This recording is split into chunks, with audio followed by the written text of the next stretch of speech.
So, LeBron's leaving the Lakers. Free agency starts in like a few hours from the looks of it. But I'm pretty sure it's going to be a little bit before the teams could actually sign the contracts. It's just the free agency period where people can start agreeing to the contracts. People can start agreeing to re-signing.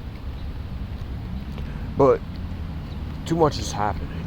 Ja Morant got traded to the Portland Trail Blazers. What? I don't know how well he would fit with the Blazers, but a duo of Dame and Ja does sound like fun though. Like Dame shoots threes, Ja with his flashy point of attack offense, being like he just a downhill driver and he's just aggressive driving. Not in terms of the streets, bro. Not in terms of the streets. Just general being an aggressive finisher. Not like that, but still. There's just no pure way of just putting it. Either way, though. The Blazers should be a fun team in the West. However, Denny Avia is just a very controversial player, just off his political views and just his upbringing and just his style of play. He's just been a lot more drawing foul oriented, similar to how Shea, but except Shea at least has like a pure mid-range jumper and he can finish and attack the rim. He can shoot the three a little bit. Then he does a little bit of everything too, but man, him drawing fouls is like the main course. Remember when I used to make one of my most profound videos, quote unquote, in these rocks right here? I don't know if you remember, but I made my finding a sense of God video right in these rocks. I went up on right in these rocks and I was talking about my sense of faith. But my sense of faith wasn't tied to religion at the time. Or it could be, but either way, it was not completely tied to religion. And it was never meant to be. And even if it was, I was going to take parts of it and I was going to make my own system. These people are going to be like, oh, but Shane, you know you can't be creating your own system. You have to be either for it or against it. I live this life. I live how I see it and how I experience it. Not how I should experience it and how you tell me I should experience it. That's not how it works. So, with all that being said, it's just crazy how the NBA changes so fast. Whether it's the play style, whether it's just a bunch of transactions with free agency and trades. And like the NBA draft just happened last week, right? AJ Dybantsa, the first pick, got drafted to the Washington Wizards. Darren Peterson, who didn't want to be anywhere near a Utah Jazz, got drafted by Utah Jazz and just was like, hey, I'm open to join now. Similar to Ace Bailey last year. So now Darren Peterson, Ace Bailey, Utah Jazz has a very weird team. But they're interesting at least. So with all that being included into the mix, Cam Boozer is on the Grizzlies. And Ja Morant just got traded from the Grizzlies to the Portland Trail Blazers for Jeremy Grant and Chris Murray, which is Keegan Murray's brother. So Cam Boozer, it's basically Cam Boozer's team. It is. Dude, the Grizzlies are going to be such an interesting team. They're going to be a fun team, low-key. Like, without Ja Morant, they have a lot of young guys. They have a vet in Jeremy Grant. I don't know if he's going to stay in Memphis. He probably will. Probably won't be a long-term piece, of course. He'll probably get traded at some point. within the next year or so. But Jeremy Grant being on the Grizzlies really helps, at least will mold Cam Boozer. It'll help Cam Boozer in some ways, shape, or form, which is okay. Which is okay, at least. Jeremy Grant's not the worst vet.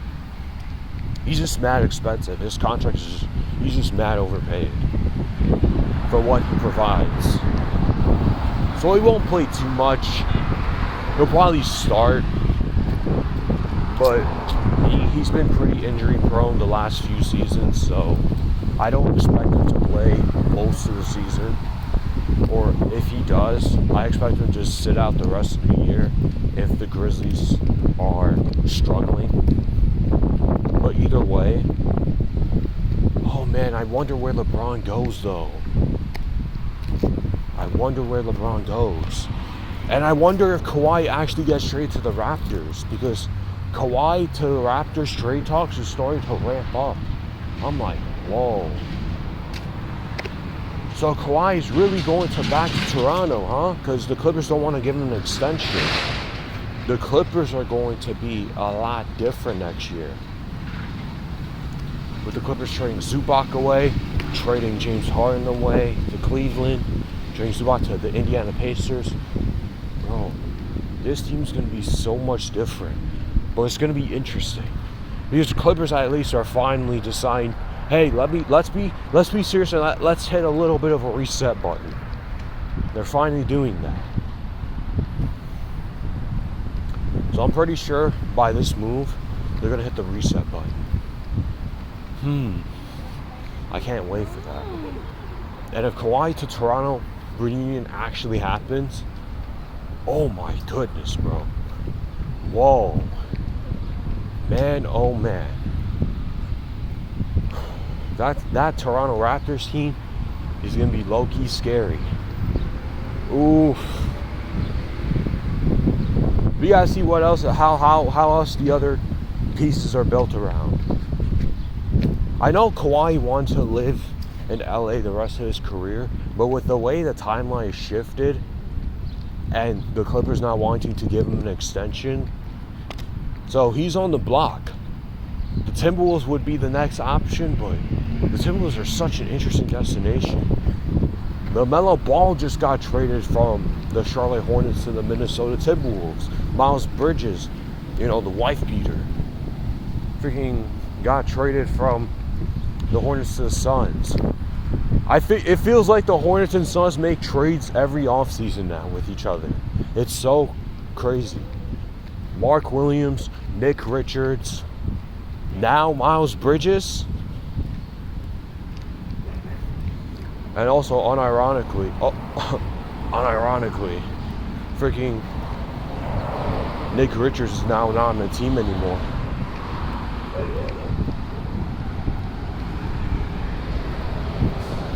I feel like the Charlotte Hornets is a soft rebuilding or retooling because LaMelo Ball is injury prone and his game is extremely limited. But it didn't make sense at the time to just randomly trade him out of nowhere. But when they traded Miles Bridges away, that's how I knew and figured out, they really wanted to leave a certain era behind with just the Hornets having such a weird tenure with LaMelo and just the players that they surrounded him with, and with LaMelo Ball and him also having some off-court antics and him being injured a lot.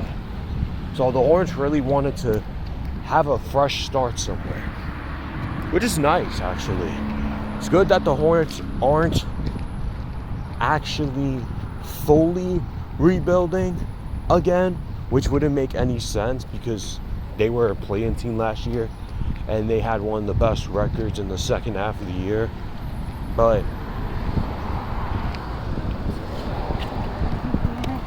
they were also a team that were able to sell LaMelo at his highest value, not because that's what they wanted to do, but because they ultimately realized that they could ultimately move on from somebody and they could just build around guys like Brandon Miller, guys like Con Knuckle. They need playmaking. And that's what they're going to really miss. But I think Kobe White being the point guard next to Concanople isn't the worst of the worst. But they're missing that playmaking that LaMelo did provide. While LaMelo was playing next to Concanople and Brandon Miller and Moussa Diabate being their big. I think the Hornets are still going to be fine. But I think Concanople is going to take a little bit of a step back, which is okay because at least within shot creation, he's going to learn to shot create a little bit more. And that does take a hit on efficiency at times, which is okay as long as you're efficient still. As long as he's still efficient, he'll be fine. He just still needs to be efficient. He had the most efficient rookie year I've ever seen. So with that being said, I don't expect him to shoot like that always. I don't expect him to shoot like that next year because sophomore slumps happen. Shooting slumps be like that sometimes. Hey, shoot. With Nas Reed now being on the team, now can start at the power forward position.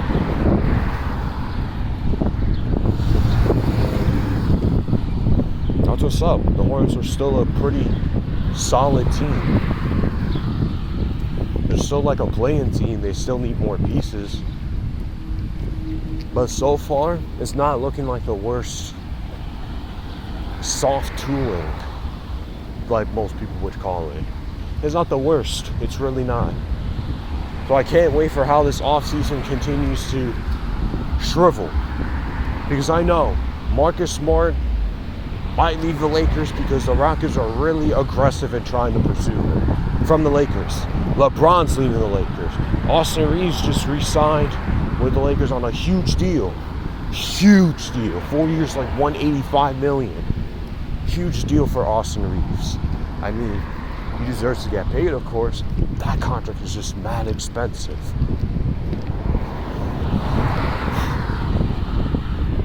Ayton just exercised his option. DeAndre Ayton, he's just been mad disappointing. I don't know why he continues to get opportunities. He should be working at DoorDash, to be honest. I guess he doesn't want to work at DoorDash. Maybe he wants to work at Nathan's Hot Dogs. Still gets opportunities to play basketball. The Lakers have half their team being free agents too. Same with the Knicks, low-key. They have a lot of free agents. But at least they already locked down contracts with the starting five. Aside from Karl-Anthony Towns, of the fact that he might have the option to be a free agent next year or so. So they really don't want to go over the second apron. Mr. James Dolmander, cheap owner, head-ass boy, wants to not spend money on Mitchell Robinson, which I'm like, sure, I guess. Then at the same time, you really got to find a freaking center. You really got to find a backup center. You can't just be up here and just, we got to let Mitchell Robinson go. We can't pay him for what he's worth. But hey, we signed Jose Alvarado to a 3-year deal, $14 million, bargain. That's what he's worth. That's what he provides. He doesn't provide much, but intensity and every now and then, huge impact wise. Then Landry Shamet got a 4-year, $24 million contract. Amazing bargain. So, hey, we re-signed the guys that, that's what's up. So, it could be the case where Jordan Clarkson re-signs with the Knicks, and then it makes Deuce McBride expendable? Question mark? Deuce McBride might get traded this offseason to a team. They could keep him too if they don't re-sign Clarkson. However, this playoff run, I know he was great within the first few rounds, and then in the finals he didn't really do much. And then we played more of like Jose Alvarado. We played Landry Shamet way more because Landry Shamet actually provides real impact. To be fair, Deuce McBride was injured at the end of the year, and he came back during the playoffs. And he did some things at least. It wasn't like he was a liability. It just makes Deuce McBride's value more expendable if Clarkson comes back. But if Clarkson doesn't come back, he doesn't re-sign, then he can stay put. I'd be open to either him staying or him traded. And I gotta wonder what OKC does. I know they re-signed Hartenstein on a 3-year contract, but I really gotta see what else they do, because Cason Wallace, he's gonna get a contract. He's gonna get a contract, and the Thunder just salary dumped Aaron Wiggins and Isaiah Joe for second rounders because of the second apron thing again. So Aaron Wiggins is on the Hawks. Isaiah Joe is on the Pistons. And Kenrich Williams, who was there for decades on the Thunder, is a free agent and might not come back anyways.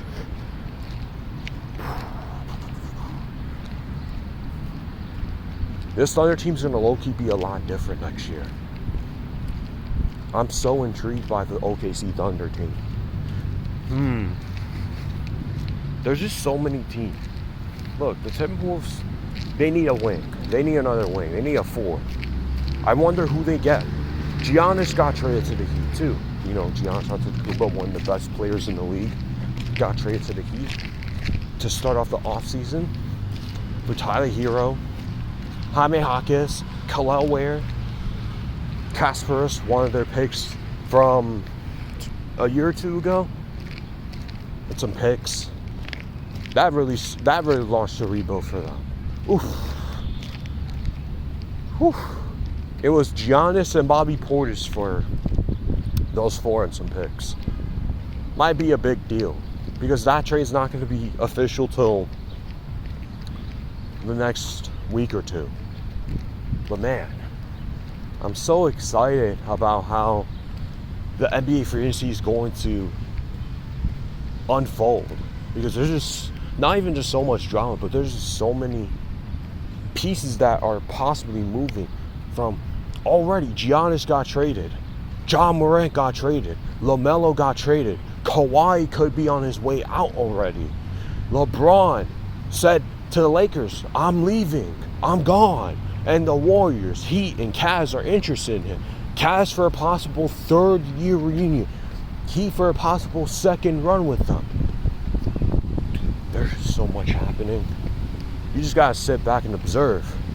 And the Knicks being able to retain Jose Alvarado and Landry Shamet is huge. You're not gonna be able to get Mitch on the contract, so it is what it is. I wonder where Mitch goes, because the Lakers are looking to get him, the Nets, but then the Lakers are also tied with Jalen Duren, because Jalen Duren wants out of Detroit. He's so stupid. Why do you want out of Detroit? Just because of certain contract negotiations? Dude, you're a restricted free agent. The Pistons can also be like, oh, I'm going to retain. They have more of an opportunity to retain you than you asking for out. Like, come on, bro. You had a dud playoff performance. And even if it was your first playoff run, like, for real, you can't be asking for so much money. You can't be letting that be the reason why you leave. Detroit, having you forced out, Detroit would have 0 centers, because they just salary dumped Isaiah Stewart too. Because Isaiah Stewart became useless in the playoffs. Because Paul Reed is a good backup center. And he's the consensus backup center for next year now. That's the reason why Isaiah Stewart got dumped. But now Jalen Duren wants to leave. That's freaking stupid. Detroit shouldn't do that. They shouldn't just let you willingly leave just because of some contract negotiation issues. Like, the Kings are going to throw you a bag, and you could still stay with the team with you making a bag. He's so dumb, bro. He's so dumb. I don't understand what he thinks he's worth with that dud playoff performance. And even if you got all NBA 13. Bro, you can make more money down the line when you continue to become better and polish your game. You can make more money within. Just get the Jalen Green deal, like a few years with a player option. You can come back to free agency whenever you want within the next year or two, and then get more. Wait, what's the freaking issue? He's so dumb, bro. He really wants to go to the Sacramento Kings. That's the one destination he wants to go, and he's so dumb. He wants to go to a poverty franchise. I'm in actual tears. He genuinely wants to play for a garbage franchise rather than just stay put in Detroit and continue to allow Cade Cunningham to be easier and make his life easier. But hey, being in a garbage franchise is the better move, I guess. He's so stupid, bro. It's crazy. So many moves happened that I had to leave the freaking Jalen Duren news for last. And the freaking Giannis after, too. Giannis, he's about to be so good. That defense in the interior is going to be so... Oh, they're not going to be able to score that much. But Giannis' health is really a concern. The last few years, he's been very injury prone. And I'm worried that his health, if it's not fully intact, that this trade might end up backfiring on them in a way.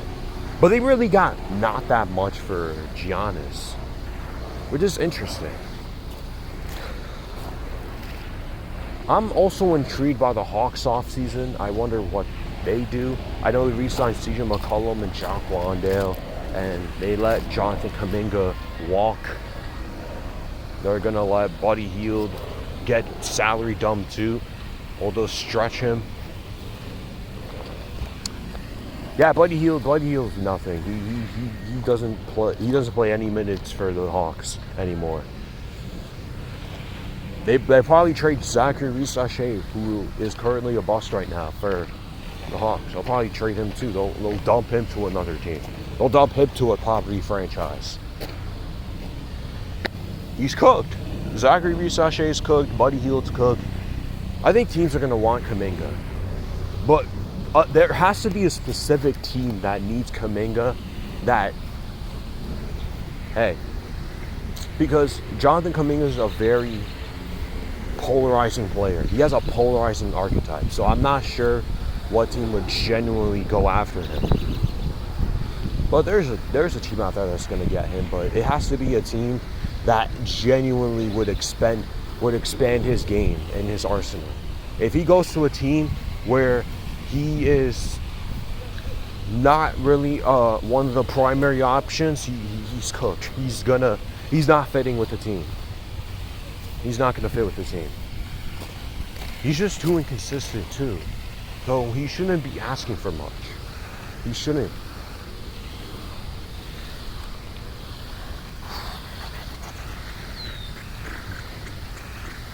Wonder what Jaylen Brown's trade value looks like too. The Celtics do need to make some moves. They need to make some moves around the margins. Whether they trade Derek White or trade Jaylen Brown. Trading Jaylen Brown, they would need to get something of some type of caliber of whether it's Jaylen Brown or Derek White, what he did last year in the 2024 finals, or last year even. Hell, even like, Derek White's a good player, but he did so bad in the playoffs. His value's cooked. They can't really trade him like that. So they could trade Jaylen Brown, which is the next best option. But the problem is that what type of value is Jaylen Brown really going to provide in terms of trade? I mean, not with style of play, but even Jaylen Brown's very limited as a playmaker and a shot maker. So I would hope a team can actually help and suit Jaylen Brown and can actually expand his game rather than being on a team where it's going to be somewhat like the Celtics all over again, especially like this year.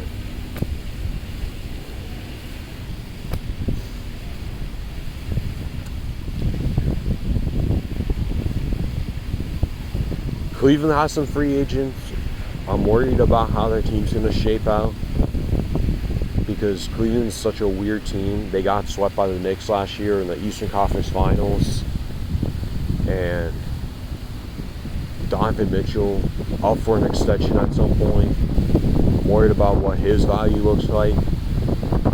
He's a very polarizing player too. Like Donovan Mitchell, he does show up in the playoffs, but then there's also times where when he doesn't show up in the playoffs, it looks like Donovan Mitchell is a huge liability just on the floor in general. So I'm very much worried about how Donovan Mitchell becomes long term for the Cavs. I almost said Guardians.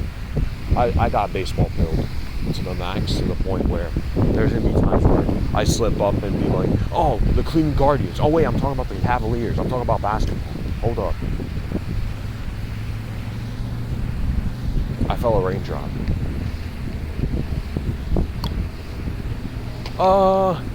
Looks like I gotta go back home at some point because it looks like it's about to rain. Great. And with the heat too, and with how hot it is, I gotta go home at some point. So I hope it's not that much rain, because I can't be walking around in the rain like that.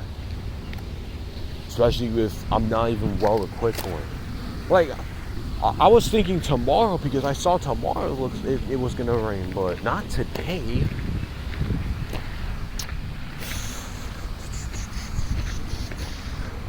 So do the Warriors really want LeBron and Anthony Davis on the team too? But they re-signed Kristaps Porzingis, so it's unlikely. And Draymond Green just opted out, so the Warriors can make the possibility of bringing in LeBron, and then Draymond can get like a bargain deal or something. But Draymond Green opting out might backfire on him. It really might. They have to maximize Steph's prime, but then they're going to bring in like 45-year-old LeBron James when they could have probably brought him like a few years ago to the team. Pretty crazy how the Warriors are such a weird team. They're so weird. They're such a weird front office. Like, they operate so 2K-ish. Like, they think that they're gonna win with a two-table window, just bouncing between the young guys, maximizing developing the young guys, and also trying to win so many games with Steph to get him another chip. Them playing the two times table is stupid.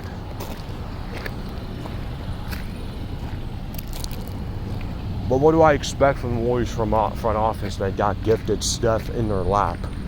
Even if he had a bad first 4 years, not from play, but because he was consistently injured and his ankles consistently was like glass. Oh man. Hell, even the San Antonio Spurs could get Kawhi or LeBron. I don't know. I doubt they get LeBron, though. I doubt the Spurs get LeBron. But Kawhi, that's a possibility. A reunion with the Spurs, I think that's possible.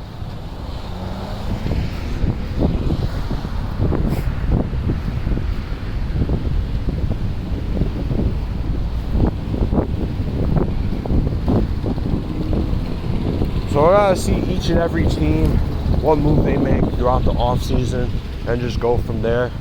This is a multifaceted channel. I talk about baseball, I talk about basketball, I talk about music, I talk about everything. Life, food, nature, I talk about everything. So this is an everything channel. So don't be surprised if I continue to drop a little bit more NBA content than usual. So be on the lookout for that. Be on the lookout for MLB content too, because All-Star break's coming up. But holy crap. Their fucking All-Star voting system is so dumb and corrupted. Oh my goodness. I'll talk about that in the next video. Maybe the next video should be about MLB. And then I'll alternate between MLB and then NBA stuff for the next little bit. If I'm not talking about life stuff, I'm not talking about music stuff. Because with music stuff too, I have to talk about my favorite songs and albums with the half a year in. It's already half a year in. That's crazy work. So much is happening. So guys, cheers y'all. I'll use my chapstick because, hey, cheers. I have to go back home and eat my lunch anyways. Because tomorrow and Thursday are going to be over 90 degrees. High 90s, low 100s. Next few days, I'm going to have to save up some money for ice cream. So, I got to hold with what money I spent. So, there's that.